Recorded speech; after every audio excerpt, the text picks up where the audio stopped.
Welcome back, everybody, to the Fitness, Wellness, and Longevity Podcast. In today's episode, Scott and I sit down and talk about resiliency. How can you build resiliency in your training, nutrition, and through lifestyle practices? Guys, if you like today's podcast, make sure you subscribe, rate, review, share with your friends, and enjoy this episode of the Fitness, Wellness, and Longevity Podcast. Scott, how goes it? Hey, it's going well. I am on vacation in Sedona, Arizona, so a little different backdrop here than what you normally see. So my question to you is it hotter there or in Portland right now? Portland is a record heat. It is actually hotter in Portland. It's going to be hotter supposedly over the weekend in Portland than in Phoenix. Holy smokes! Literally, is this the time of year that you anticipate forest fires as well? Well, usually in the Northwest, it happens more later in the summer. That's right, when everything dries August out. and September is when we get them. Now down here, there's forest fires. And oddly enough, one of my remote clients, I was like, I wonder if he's down here because he's a helicopter pilot. And he flies and in both firefighting rescue missions. And sure enough, he was in the area. Oh, no kidding. That's crazy. Well, the forests are all shut down here, unfortunately. For sure.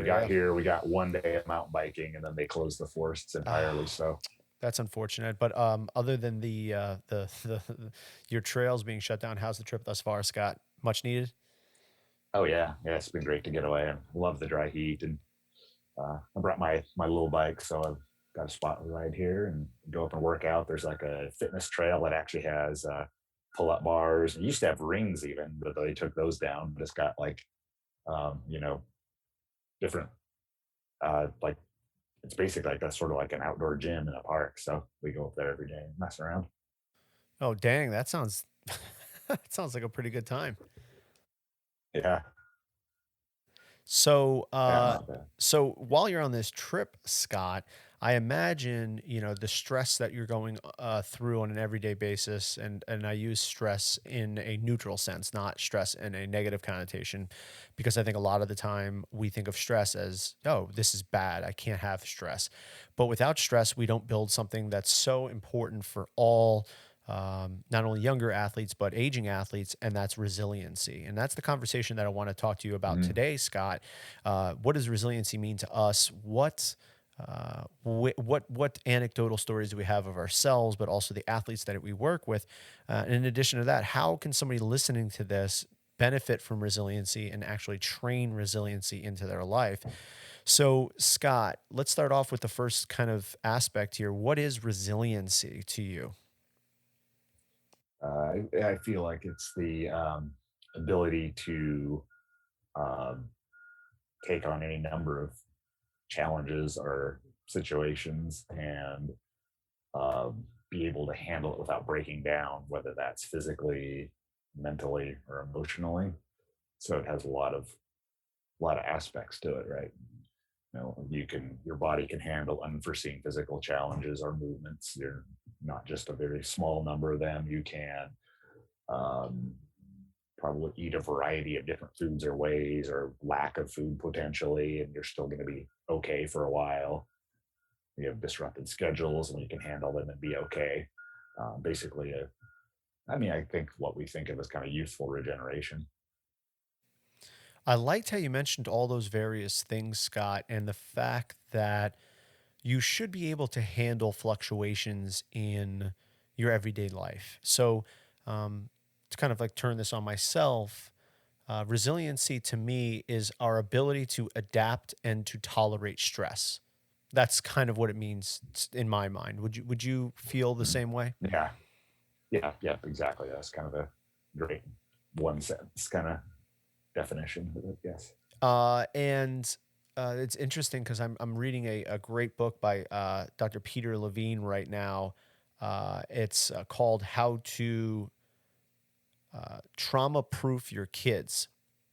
Dr. Peter Levine has also written a great book called Waking the Tiger, which is more based toward adults coming to terms with their own trauma and, transcending that. But the concept of this book is how to best equip yourself to work with young adults and children as early on as, toddlers, to make them resilient. And one of the biggest ways that this Dr. Levine kind of proposes is that it's all about kind of going into challenges and knowing that you are going to be challenged by life. And it's more about how you adapt to that challenge and how you cope with that challenge that's going to dictate where you go and what things trigger you and in what ways life is going to shape you. If you this goes to a kind of a more underlying belief later on. We'll talk about it a little bit, but when we talk about this for the aging athlete, for younger athletes, in terms of what our role as coaches is, I think we can definitely use language and purpose to build resiliency in the athletes that we work with, Scott. Mm-hmm. So, Yeah, I so would agree. given that I guess framework, what ways do you help build resiliency in, I guess, programming for individuals? Because I know that's part of the whole process, right, Scott?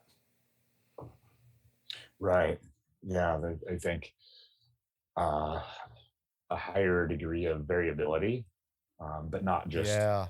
randomness for the sake of randomness. That doesn't really accomplish what we're looking for. So, like exposing the body to planes of movement, um, and changing things up so we don't get a pattern overload is where I go for physical resiliency, but also I think it allows for a bit of um, mental stimulation as well. You know, with a variety, but not so drastic that it also is doesn't build upon itself. I think that's a great point, Scott, that so you hit on it. One of the biggest stresses, and as we just talked about, that people have is that we can't anticipate what the world is going to throw at us. So we build that into the programming. We build variability into the programming. There's something to be said about Monday is chest try day, Tuesday is back bi day, Wednesday is legs, rest Thursday, right? But there's also something to Yeah, be said about the body being resilient in that way, right? So building a resilient body, I think, is what you're leading to. Is that right, Scott? exactly. Yeah. Mhm. Yeah, So go on. where any I would say where outside of the gym activities are far less likely to present some sort of a really novel challenge that is difficult to that basically potentially stresses the body more than it's ready for. It's a So great point. That's a great point. It's a great point. I think that's one thing where people just run into a lot. If they follow kind of a traditional the layout like you just mentioned, or functional fitness, but it's really the same 5 movement patterns with minimal very very little variation, and then you do something on vacation, or when you have a project at the house or whatever, and then you get jack yourself all up because there's all these other ways we can move that haven't been touched on whatsoever, and you're actually really really weak in them. Yeah. So I would say, taking from what you just said, I think we can all agree that the biggest test of resiliency is moving. Moving in the sense of not just moving your body, but like moving your goods and your house from one place to another, or your gym from one place to another. Because there is no worse time for my body than when I'm moving. It's repetitive movements. My hands hurt, my fingers hurt, my back hurts, and that really shows me, oh wow, maybe I'm not as resilient as I thought I was. That is a great test. Yeah, I think that should be like the absolutely. CrossFit Games next year is like, okay, this is what we're going to do. You guys are going to take odd shaped furniture and take it from this house to that house down the street. Oh, that'd be hilarious. Pivot, Yeah. pivot. So now I think you also mentioned, Scott, resiliency with our diet as well. What ways do you build resiliency within nutrition for clients they work with, and maybe even yourself? Yeah. I mean, I certainly went through the phase where I was not so resilient at one point and kind of built it back in. And that one can be a little tricky, right? If you have various food sensitivities, you're probably not going to get better by eating a lot of those things that you're sensitive to. But then, having a lot of food sensitivities is a mark of being a very a system that does not have a lot of resilience. Um, so really, that comes down to a whole bunch of factors, right? You have to get lifestyle factors in order. You have to get your movement factors in order, and you have to um, make sure you're eating enough and you have enough nutrients, nutrient repleted diet. And then hopefully we get to a point where you actually are able to eat a wider variety of things. Um, and that doesn't mean, you can handle, a week's bender at McDonald's or whatever. It's, we're looking at, you quality whole foods, but, you shouldn't be, you shouldn't have a giant list of things that you have to avoid. It's kind of a marker of a system under a high amount of stress. I agree wholeheartedly there, Scott. And as a matter of fact, with our 11-month-old, we try to expose him to wheat like once a week, corn, soy, that kind of stuff. Just exposures. We're not having him eat as it's probably less than 10% of his diet. Most of his diet is composed of more benign foods. We do incorporate a good amount of beans into his diet. So chickpeas, black beans, that kind of stuff. I think for an infant who doesn't have teeth, it's just easier to macerate and Oh yeah. take in that kind of protein. Whereas, yes, we will give him like ground chicken, ground beef, but it's just harder for him to chew those things. And usually he just gags on it or swallows it.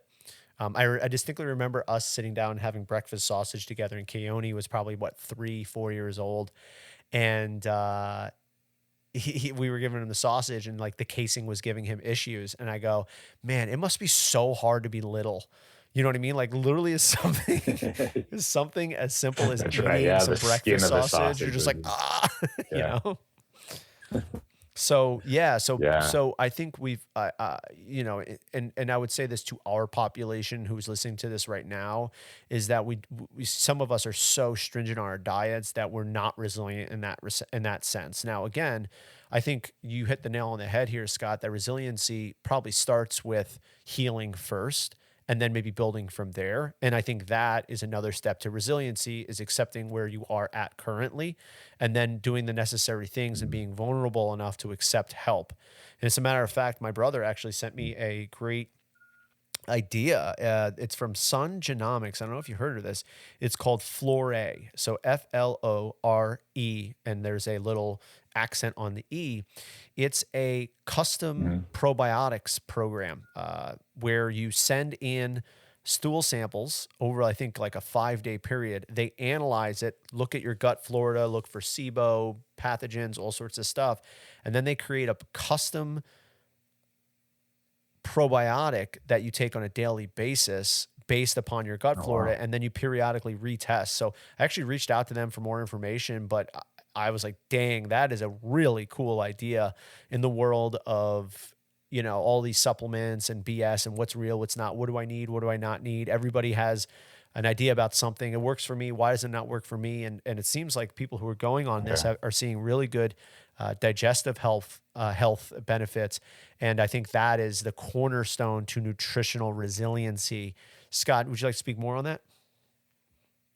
Yeah, certainly gut health is, yeah, that's huge. Absolutely. Well, I think I've seen that name, but don't think I realized what it was. So I would say if you investigate that, definitely keep us apprised of that. I'll look into that a little bit as well. But yeah, um, if you're not digesting food well, you're probably not getting in the nutrients you need. You're probably getting various things into your system that shouldn't be coming in. And it's going to be an uphill battle. So that's going to be, one of your first lines of defense for sure, Yeah. So becoming more resilient. yeah, if you're dealing with nutritional resiliency, I think that's probably the first place to start there, Scott. If you're dealing with resiliency when it comes to your training, I think the first step for most individuals is having some kind of balance that allows them to uh,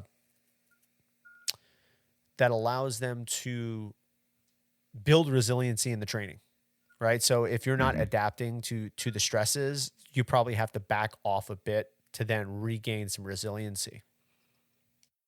Hmm. Yeah. Yeah. Again, depends on what, yep, if your system's under a ton of load from training, you may have to rework how that's structured. Yep. And then I think one other important thing to remember for people that are been chasing various athletic goals is that generally the higher level of anything, whatever sport or endeavor it is, the closer you get to that, it like sort of by nature makes you specialize so much that you're Yes. probably paying a price with resiliency somewhere along the line. And um, being aware of that, A, and then B, in off seasons or times you can, doing as much as you can to mitigate the damage um, as possible. It's a great point, Scott. So, if you are an athlete who is specialized, to create more resiliency, you need that variety, especially when you're out of season, so that you can become more resilient in general. Mhm. And would have longer longevity in your specific discipline too. The more you can kind of correct some of those imbalances, even if it's just for a period each year, you're able to do it. Exactly, exactly. Now, kind of putting a bow on this was the concept that I was alluding to earlier, which is what's your overall belief when it comes to who you are and what training is all about and your nutrition's all about. I think that's the basis for resiliency. And what I mean by that is if you think that you are a good person, you deserve good, you want good to happen to other people, and you're like in this growth mindset, I think it lends to being more resilient because you see challenges not as this is happening to me, but happening for me. Whereas if you have the opposite mindset of that restrictive, constricting mindset, why is this always happening to me? Then the stresses that you come across are actually trying to punish you, and you're going to avoid those things rather than embracing them and saying, what is going to unfold? Yes, absolutely. Yeah, I think that's huge. There's if you don't have a growth mindset, I think going in, I think it'd be very difficult to be resilient, especially in today's world. Um, because if you see things as happening to you, or you're a victim of this, whatever that is, you're not going to um, be able to do the work productively to make the corrections you need to move forward. And we all have things we're going to encounter. Um, and it's just, like I think you alluded to earlier, it's how you deal with that and roll with it. Yeah, and as coaches, I think that's one of the biggest things that we need to be able to articulate to the individuals that we work with that, this workout sucks, but it's because you need to build resiliency. You need the stress to get from where you are to where you want to be. And when things get really hard, and I remember this, you working with me with this, when, preparation for regionals or the open or whatever, it's like, yeah, this is going to suck for the next 2 weeks, but having that foundation to grip toward of knowing that this isn't happening to me, it's happening for me, and it's building me to become better and to meet my goals. And I think anybody who's listening to this, whether it's through nutrition or, you know, uh, exercise goal, fitness goals, marathon goals, whatever they are, that you have to see the forest between the trees and realize that the reason why you are doing this and working so hard is because who you are to become, you need to break the old you down so that that new person can kind of grow in its place. Yeah, absolutely.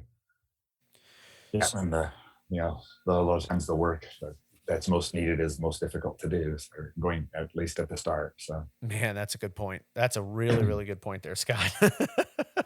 That's a really good point. Right. So there are individuals who definitely need resiliency building within their nutrition, exercise, probably even their life balance and lifestyle stuff, Scott. And it seems that your 20 plus years of coaching has given you some unbelievable tools. So I imagine that there are some individuals who definitely want to work with you in that aspect. And if they do, how can they get a hold of you and do it? Yeah, would reach out to me. Just send me an email at scotthagnestraining@gmail.com, or you can always DM me on Instagram at scotthagnestraining as well. And a lot of things that have been successful with a number of people on that front, and that's kind of my main passion is longevity training for folks these days. Yeah, and I can attest to that. Scott is world class when it comes to determining what those aspects, whether it is stressors like sleep, nutrition, backing it off in terms of exercise, that kind of stuff, and coming up with a good formula to get you from point A to point B. And if you're looking for in-person help building resiliency, especially with relationships to food, I'm here to help. That's something that I've become much more passionate about, and working with. I've taken on a few clients in that aspect, and it's very fulfilling to me. And I feel that the individuals working with me feel that as well. And it's just something that I'm super, super pumped about. So if you're looking to address your relationship to food and, potentially training and all those other things, I'm here to help as well. flockfitness.com. Sean at flockfitness.com. Shoot me an email there, and you can follow me on all the socials, YouTube, Instagram, Facebook, Flock Fitness. But until next week, Scott, have a great time in Sedona, brother. I will. Absolutely. Thanks. Take care, brother. Take care. I'll see you then. Later, dude. Thank you guys so much for listening to today's podcast. And if you like what you heard, make sure you subscribe, rate, review, share with your friends, and we will see you next time with a brand new episode of the Fitness, Wellness, and Longevity Podcast.